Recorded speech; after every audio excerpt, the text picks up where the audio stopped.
नमस्कार, आप देख रहे हैं टीवी 20 न्यूज। मैं हूं आपके साथ अशोक वर्मा। अपने अपने क्षेत्रों की खबरों को देखने के लिए बने रहिए हमारे साथ। अब शुरुआत करते हैं खबरों की तरफ।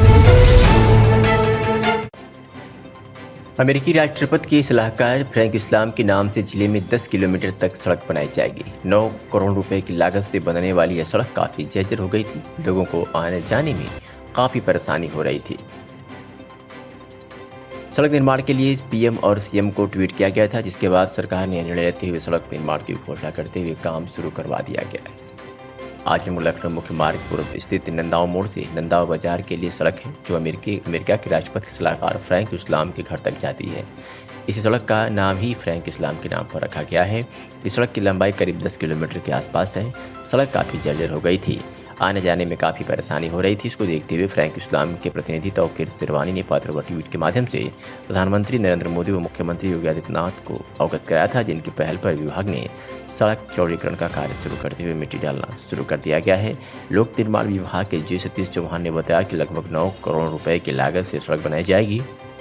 निर्माण का जिम्मा केंद्र सरकार द्वारा भारद्वाज कंस्ट्रक्शन कंपनी को दिया गया है।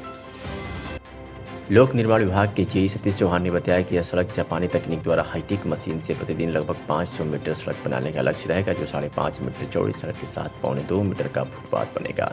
साथ ही आबादी क्षेत्र में आरसीसी रोड व नाली भी बनाई जाएगी। सड़क को 25 इंच रिसाइकलिंग करने के बाद सीमेंट के साथ एडीटीवी केमिकल से एक परत तैयार किया जाएगा। दूसरी परत पर डांबर लगेगा। इस काम को देखने के लिए दो जेई लगाए गए हैं। मार्टिनगंज के आमनाव गांव के पास प्लांट के साथ लैब भी बनाया जाएगा, ताकि कार्य की गुणवत्ता को भली भांति जांच की जा सके। इस रास्ते में पहले बनी जर्जर पुलिया के साथ नई पुलिया भी बनेगी। नंदाव मोड़ से नंदाव बाजार फ्रैंक इस्लाम रोड का कार्य शुरू हो गया है। जय सतीश चौहान ने बताया कि सड़क फुटपाथ को लेकर लगभग 28 फुट चौड़ी बनेगी। रास्ते में अतिक्रमण को हटाया जाएगा। साथ ही बिजली के लगे पोल हटाने के लिए बिजली विभाग को नोटिस दिया गया है और पेड़ के लिए वन विभाग को दुकान के लिए तहसील में नोटिस भेज दी गई है। फ्रैंक इस्लाम को साल 2016 में पूर्व मुख्यमंत्री अखिलेश यादव द्वारा यूपी रत्न पुरस्कार देकर नवाजा गया था। साथ ही आजमगढ़ लखनऊ मार्ग पर स्थित नंदाव मोड़ से उनके घर जाने वाली सड़क का नाम फ्रैंक इस्लाम रख दिया। सपा शासनकाल में सड़क का लेपन करके छोड़ दिया गया था। अब वही सड़क बेहतरीन ढंग से पुनः निर्माण कराया जा रहा है। मैनपुरी से खबर है, जहां थाने की 100 मीटर दूरी पर गरीब किसान के खेत में चला अवैध खनन का कारोबार। सुखदेव यादव पुत्र जवाहरलाल ग्राम बालमपुर थाना औछा तहसील घिरोर जिला मैनपुरी का रहने वाला है। एक शांत पर व्यक्ति है। प्रार्थी की भूमि काटा संख्या, जो कि थाना औछा में से मात्र 150 मीटर की दूरी पर स्थित है। रात में प्रार्थी के खेत में अज्ञात लोगों द्वारा जेसीबी मशीन से मिट्टी की खुदाई की गई, जिसमें प्रार्थी के खेत में 2-3 मीटर दूरी की मिट्टी उठा ली गई है, जो कि प्रार्थी खेत की उपजाऊ मिट्टी उठा ली गई है, जिसमें प्रार्थी का खेत ऊंचा नीचा हो गया है। प्रार्थी ने इसके बारे में जानकारी करनी चाहिए, परंतु कोई जानकारी नहीं हो सकी। ऐसी स्थिति में जांच कराकर मिट्टी उठाने वालों के विरुद्ध संगत धाराओं में मुकदमा पंजीकृत करने के लिए जिलाधिकारी से मांग की है। क्या नाम है, कहाँ रहते हैं? मेरा नाम सुखदेव, गांव बालमपुर, थाना औछा, तहसील घिरोर, जिला मैनपुरी का रहने वाला हूँ। और महोदय जी, जिस समय हमारे खेत में और लगभग 1 तारीख को किसी ने अज्ञात लोगों ने जेसीबी द्वारा मिट्टी उठा ली, और जब मैं उस दिन बारिश हुई है, शायद 2 तारीख थी उस दिन, उसके बाद हम अपना खेत देखने गए और जब खेत देखा तो उसमें मिट्टी उठी थी। मिट्टी उठने के कारण हमारी उपजाऊ भूमि में थी। अब उसे हम अगर लेवल भी कराएं तो हम नहीं करा सकते। और इस संबंध में महोदय जी, हमने जाके जिलाधिकारी महोदय को प्रार्थना पत्र दिया है 6 तारीख को, यानी कल। उसके बाद उन्होंने आदेश दिया है। अब देखते हैं उसमें क्या होता है। अगर हमारा लेवल नहीं हुआ तो हमें दिक्कत हो जाएगी। आपका खेत किस जगह पे है? ये सर थाने से लगभग 200 मीटर या 250 के इर्द गिर्द होगा, सामने है बिल्कुल।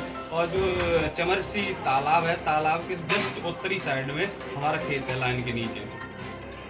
इसकी सूचना आपने डीएम साहब को दी? जी। इसके अलावा और कहीं दी? अभी तो सर नहीं दी है किसी के पास।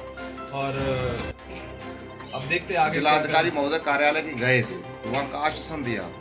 उन्होंने आश्वासन दिया है कि हम इसमें आगे की कार्रवाई करेंगे, और जहाँ तक होगा आपका जो खेत है उसके संबंध में हम जानकारी देंगे अपने अधिकारियों को, और जांच की जाएगी। आपके अलावा किसी और का भी खुदा है? नहीं सर, और किसी का नहीं खुदा है। क्या यहाँ जेसीबी की द्वारा यहाँ लोग चल रहा है काम कि आपके यहाँ हुआ है? नहीं, हमारे खेत के पास चला है और वहाँ से मिट्टी उठाएगी। हमें और कोई साथ जानकारी नहीं, और मैं बिजनेस अपने करता हूँ, धंधा अपना काम करता हूँ। मुझे इतना समय भी नहीं कि वो अपने खेत की तरफ जा पाएँ, और पानी बरसने के कारण हम अपना खेत देखने गए तब मुझे पता लगा। ठीक, थैंक यू। आजमगढ़ की अतरौलिया से खबर है, जहां आइडियल जर्नलिस्ट एसोसिएशन के तत्वावधान में पौधों के साथ धरा का श्रृंगार सुरक्षा का संकल्प लिया गया। बता दें कि धरा के श्रृंगार के लिए मंगलवार से जिले में बृहद पौधारोपण अभियान के क्रम में बुधवार को आइडियल जर्नलिस्ट एसोसिएशन तहसील इकाई बुढ़नपुर के तत्वावधान में तहसील अध्यक्ष आशीष निषाद, उपाध्यक्ष राजेश सिंह, सचिव राहुल मौर्य समेत अन्य लोगों ने तहसील क्षेत्र में 101 पौधे लगाकर पर्यावरण बचाने तथा सुरक्षा का संदेश दिया, जिससे पर्यावरण की सुंदरता तथा शुद्धता बनी रहे।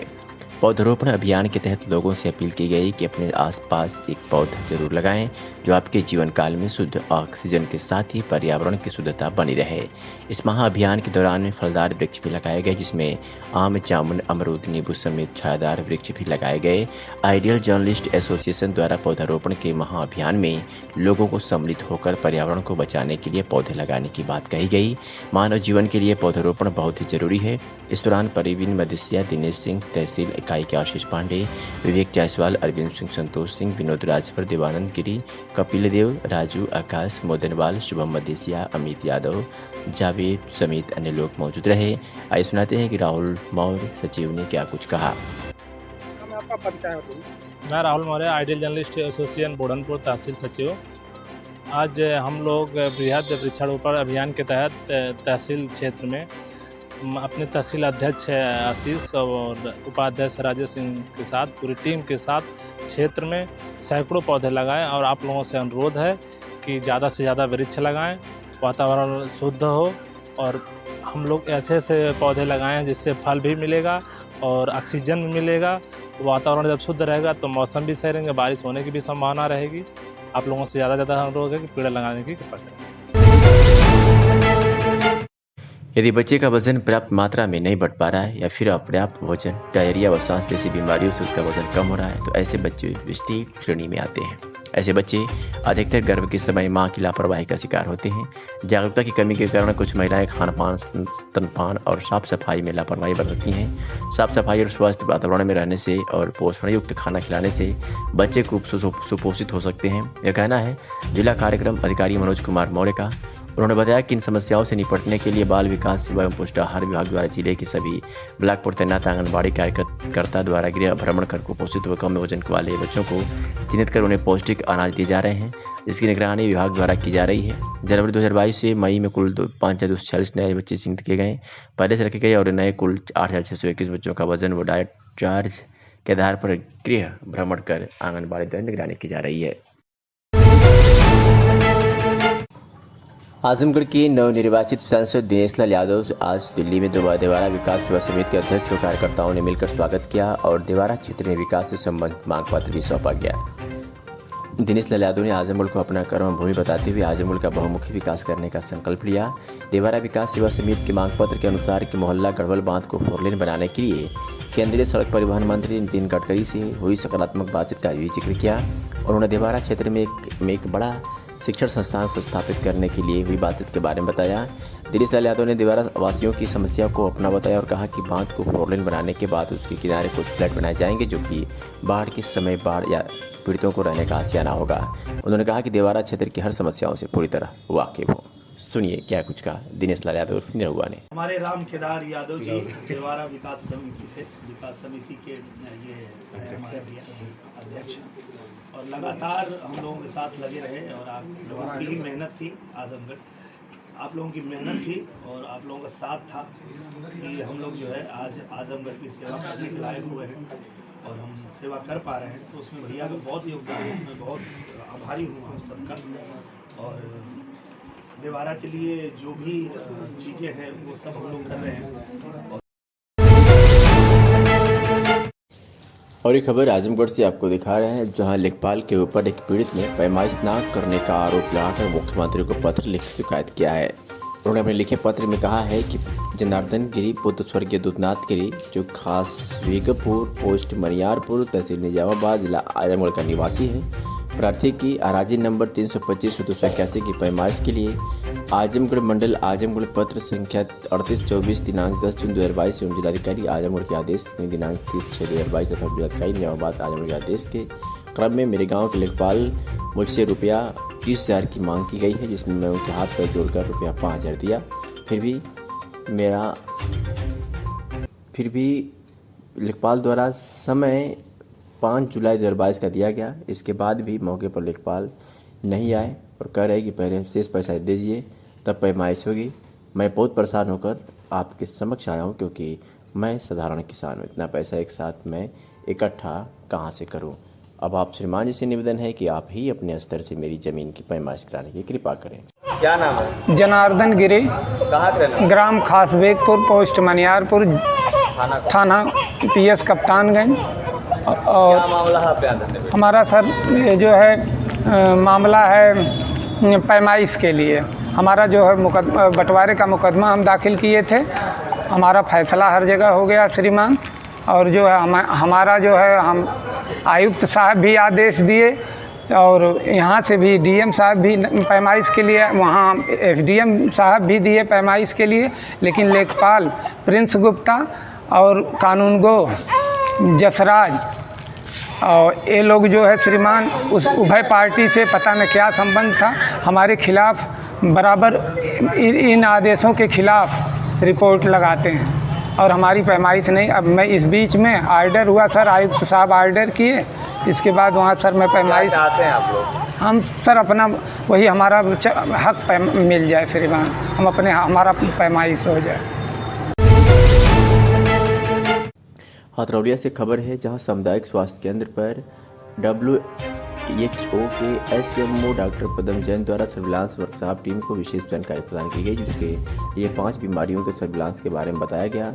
यह 5 बीमारियां पोलियो, खसरा, गला घोटू, काली, कुकुर, खांसी, नवजात टिटनेस के बारे में समस्त चिकित्सक, फार्मासिस्ट, स्टाफ नर्स, ANM आदि लोगों की विशेष ट्रेनिंग दी गई। इसके बारे में बताया कि पोलियो रोग एक वायरस रोग द्वारा होता है जो केवल मनुष्य में पनपता है और बीमारी पैदा करता है। पोलियो की 3 प्रजातियाँ होती हैं। प्रजाति का संक्रमण विश्व के कुछ भागों में जारी है। प्रजाति का उन्मूलन 1999 में हो चुका है। प्रजाति का उन्मूलन 2015 में पाया गया था। पोलियो कैसे फैलता है, किसे रिपोर्ट करना चाहिए, रोगी को कैसे पहचानेंगे, किसी रिपोर्ट नहीं करना है, रिपोर्ट के पश्चात क्या होता है, तुरंत क्यों, मल का नमूना कब एडेक्वेट कहलाता है, मल का नमूना कैसे लें, सूचना देने से मरीज को क्या लाभ होगा, आदि विषयों पर लोगों को जानकारी दी गई। आगे सुनाते हैं कि स्वास्थ्य अधीक्षक डॉक्टर शिवाजी सिंह ने क्या कुछ कहा। किस चीज़ की मीटिंग में क्या दिशा निर्देश दिए गए? ये एक्चुअली पोलियो सर्विलांस से रिलेटेड हमारे सर मंडलीय स्तर के अधिकारी WHO के SMO सर आए हुए हैं। इसमें हम अपने यहाँ के समस्त चिकित्सकों का, फार्मासिस्ट, स्टाफ नर्स, ANM सबकी ट्रेनिंग दी जाती है, जो हम लोग सर्विलांस करते हैं कि पोलियो हमारे देश से आजकल ख़त्म है, पोलियो फ्री सर्टिफिकेट मिला हुआ है। उसको मेंटेन करने के लिए कोई इस तरह का केस ना आ जाए, उससे मिलती जुलती बीमारियों का हम लोग जांच करते हैं, उसका मल का परीक्षण करते हैं, तो ऐसे केसों को कहीं छूटने न पावे। सर्विलांस माने उसका उस पर लगातार नज़र रखना, उसी का वर्कशॉप किया जा रहा है। परीक्षण में बताया जाए टीकाकरण के बारे में, कई बीमारी के टीकाकरण के बारे में। जी, जिस तरह टीका करके हम बीमारियों को कंट्रोल करते हैं, तो इस तरह का बीमारियों से संबंधित उस तरह मिलता जुलता का केस मिलता है तो उसको हमको रिपोर्ट करते हैं, तो उसकी फिर हम परीक्षण करते हैं क्या हम उस तरह की बीमारी है इस अपने परिसर में या अपने समाज में। अगर है तो हम फिर अपना उसमें उसका जांच करना, उसका टीका लगाना बढ़ा करके हम बीमारी को ख़त्म करने का प्रयास करते हैं। इसका कोई बचाव भी है कि बस टीकाकरण ही है? टीकाकरण चल ही रहा है, सर्विलांस है, खोजना उस तरह से लक्षण मिलते जुलते का लक्षण है तो उस पर नज़र रखना, कहीं वो बीमारी तो नहीं आ गई, ये देखने का मकसद है। ये अपने कार्यकर्ताओं को बताया जा रहा है। हमारे SMO सर आए हुए हैं, WHO के सर, ये बता रहे हैं जिससे कि हम इस तरह का सर्विलांस और अच्छे से कर सकें। भदोही से खबर है, जहां जनपद में स्थित बैंकों और व्यावसायिक प्रतिष्ठानों की चाक चौबंद सुरक्षा व्यवस्था के दृष्टिगत डॉक्टर अनिल कुमार पुलिस अधीक्षक भदोही के निर्देशन में पुलिस बल के साथ आसपास संरक्षण के हेतु विशेष अभियान चलाया गया। अभियान के क्रम में पुलिस द्वारा अपने सर्किल के थाना क्षेत्र व थाना व चौकी प्रभारियों सहित चेकिंग हेतु गठित पुलिस टीमों द्वारा थाना क्षेत्र अंतर्गत सभी बैंक, पोस्ट ऑफिस, ग्राहक सेवा केंद्र और व्यावसायिक प्रतिष्ठानों, सराफा बाजार और उसके आसपास व्यक्ति, वस्तु, वाहनों की चेकिंग की गई। पुलिस अधीक्षक अजय साहनी के निर्देश पर अपराध की रोकथाम, अपराधियों पर प्रभावी नियंत्रण एवं गिरफ्तारी हेतु चलाए गए विशेष अभियान के क्रम में अपर पुलिस अधीक्षक ग्रामीण के दिशा निर्देशन व क्षेत्राधिकारी मछली शहर के पर्यवेक्षण में थानाध्यक्ष मीरगंज ब्रिजेश कुमार गुप्ता, मैं फोर्स व थानाध्यक्ष मोंगरा बादशाहपुर सदानंद राय, मैं फोर्स के द्वारा दिनांक 6/7/2022 की शाम मुखबिर सूचना पर खरौर बॉर्डर पर सघन चेकिंग की जा रही थी। एक मोटरसाइकिल सवार 3 व्यक्ति जंगल की तरफ से आ रहे थे। पुलिस वालों को चेकिंग करते देख पीछे मुड़ के भागने का प्रयास किया, किंतु पुलिस टीम ने उनको घेर कर गिरफ्तार कर लिया।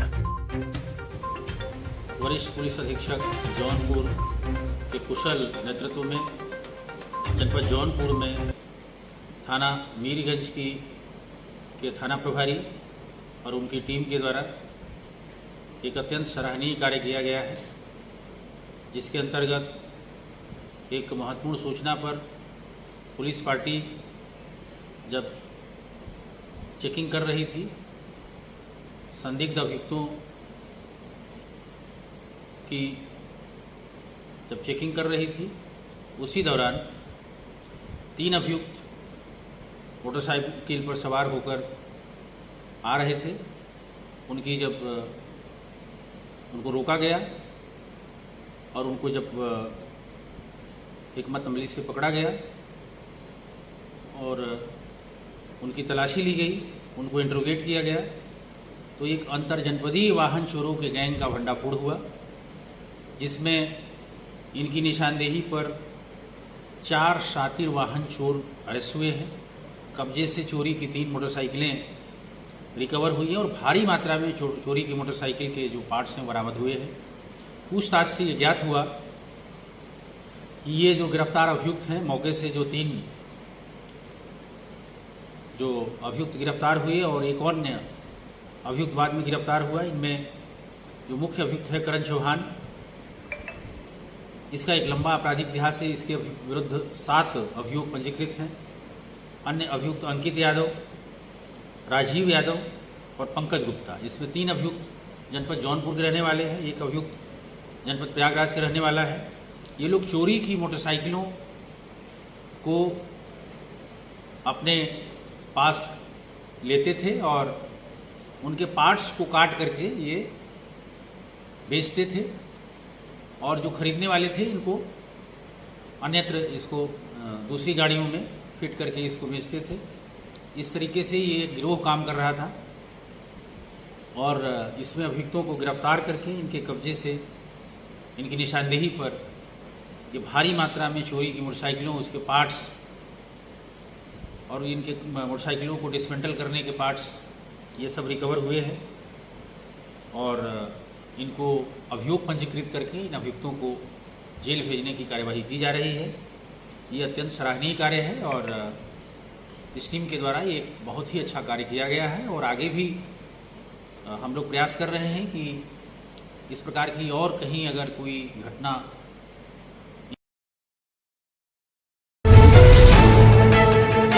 खबर आपको सोनभद्र से दिखा रहे हैं, जहां पर जिलाधिकारी सोनभद्र चंद्र विजय सिंह द्वारा एवं पुलिस अधीक्षक सोनभद्र यशवीर सिंह द्वारा आगामी त्योहारों, बकरीद एवं श्रावण मास के दृष्टिगत कलेक्ट्रेट कार्यालय सोनभद्र में जनपद के विभिन्न धर्मों के धर्मगुरुओं तथा संभ्रांत व्यक्तियों के साथ जिला स्तरीय शांति समिति की बैठक आयोजित की गई। इस दौरान अधिकारीगण द्वारा बैठक में उपस्थित धर्म गुरुओं से वार्ता कर शासन के निर्देशानुसार कांवड़ यात्रा व बकरीद के त्योहार को शांति व्यवस्था एवं आपसी सौहार्द को कायम रखने तथा अराजक तत्वों के संबंध में पुलिस एवं प्रशासन का सहयोग करने की अपील की गई। इसके साथ ही अधिकारीगण द्वारा धर्म गुरुओं से त्योहारों को सकुशल संपन्न कराने के दृष्टिगत विभिन्न बिंदुओं पर चर्चा की गई तथा इस संबंध में आवश्यक कार्रवाई हेतु संबंधित को निर्देश भी दिया गया। इसके साथ ही यह भी निर्देश दिया गया कि कांवड़ यात्रा के दौरान सड़क किनारे स्थित मांस एवं मदिरा की दुकानें प्रतिबंधित रहेंगी। इसके साथ ही पुलिस द्वारा सोशल मीडिया प्लेटफॉर्म पर निरंतर पैनी नजर रखी जा रही है तथा भड़काऊ पोस्ट, बयान, वीडियो आदि जारी करने वाले शरारती तत्वों के विरुद्ध सख्त से सख्त वैधानिक कार्रवाई की जाएगी। इस मौके पर अपर जिलाधिकारी, अपर पुलिस अधीक्षक मुख्यालय, समस्त क्षेत्राधिकारी सहित अन्य अधिकारी, धर्मगुरु तथा संभ्रांत व्यक्ति मौजूद रहे।